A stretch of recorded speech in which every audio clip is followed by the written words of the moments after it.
my friends, and welcome back. I am so excited to share with you in this video how to make this delicious Pollo Guisado Puerto Rican chicken stew in the Instant Pot. So make sure to stick around and watch.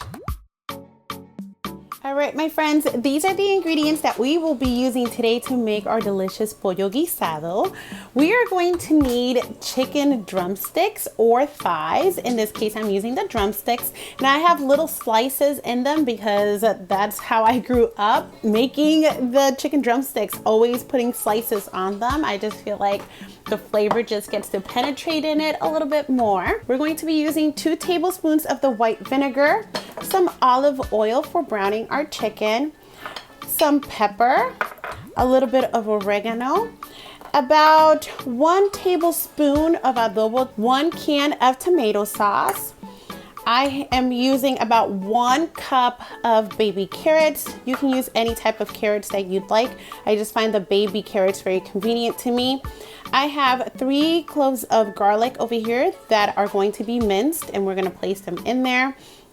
2 tablespoons of sofrito. If you would like to see how I make my sofrito, go ahead and check it out over here.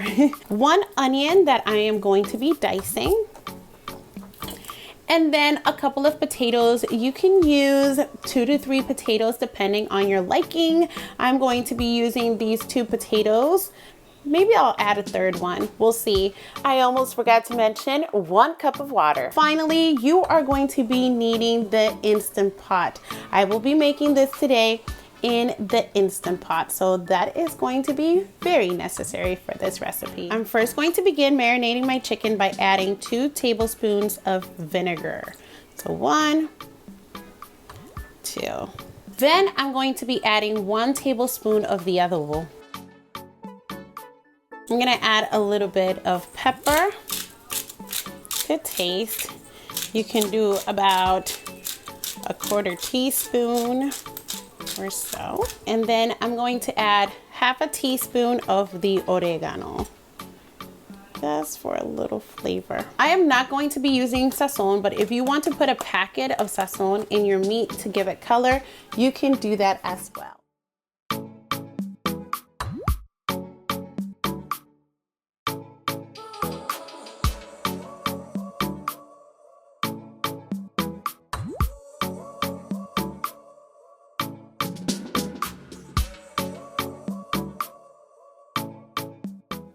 All right, so first I'm going to start by placing my Instant Pot on saute mode, and then I'm going to add about 1 tablespoon to the bottom of my pot.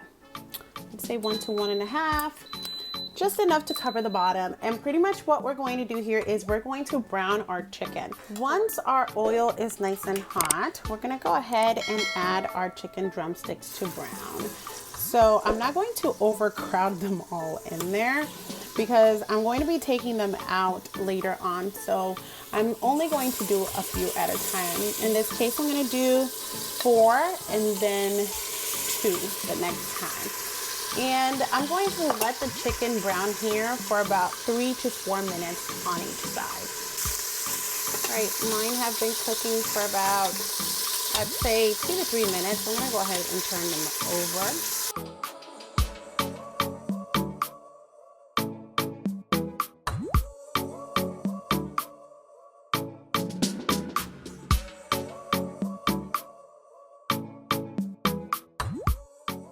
And now I'm going to go ahead and add the onions.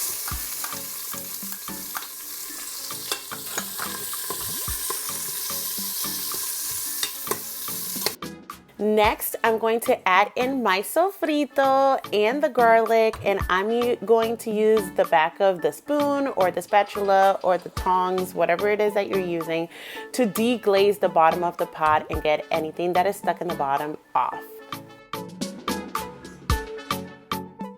Now I'm gonna go ahead and add my tomato sauce and 1 cup of water.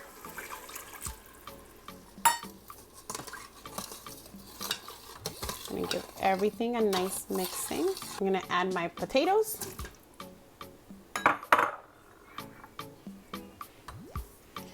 And the carrots. Mix everything very well because I want these things all to be so well incorporated in that caldito. This right here, this juice, oh, is so good when you serve it over the white rice. This is like the best part. So I love for there to be tons of flavor in my caldito.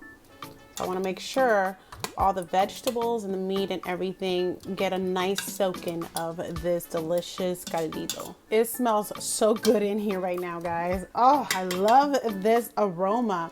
Now that all the veggies and the sauce, everything is nice and soaked with that caldito, I'm gonna go ahead and submerge the chicken drumsticks in there like this.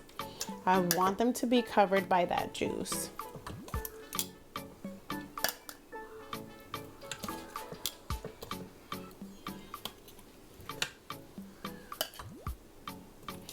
And then I'm gonna add whatever remainder juices were left in the container where I had my chicken in, because that stuff is good stuff, guys. I'm gonna go ahead and move them down like this, press them down. It's gonna be so yummy.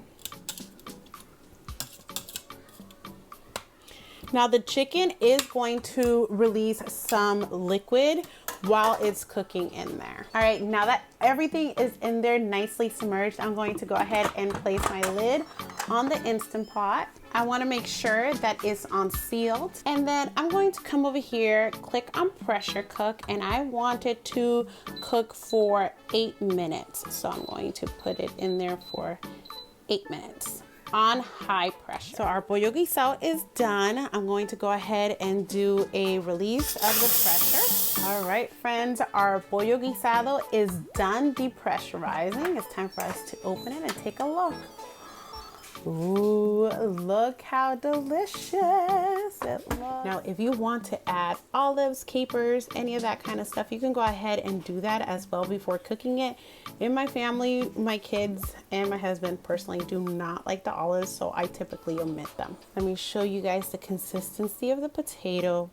See how you can just break it off with the fork. So yummy. And then the chicken, if you look, you can simply fork it off. It's not like super soft that it'll fall apart, but you can just fork it off and it's so good. This I'm going to serve over a nice plate of white rice. I'm going to place the chicken to the side, the veggies, and I'm going to take that caldito and pour it all over the rice. Now it's your turn to give this delicious Puerto Rican pollo guisado in the Instant Pot a try. Thank you so much for watching, and I will see you next time. Bye.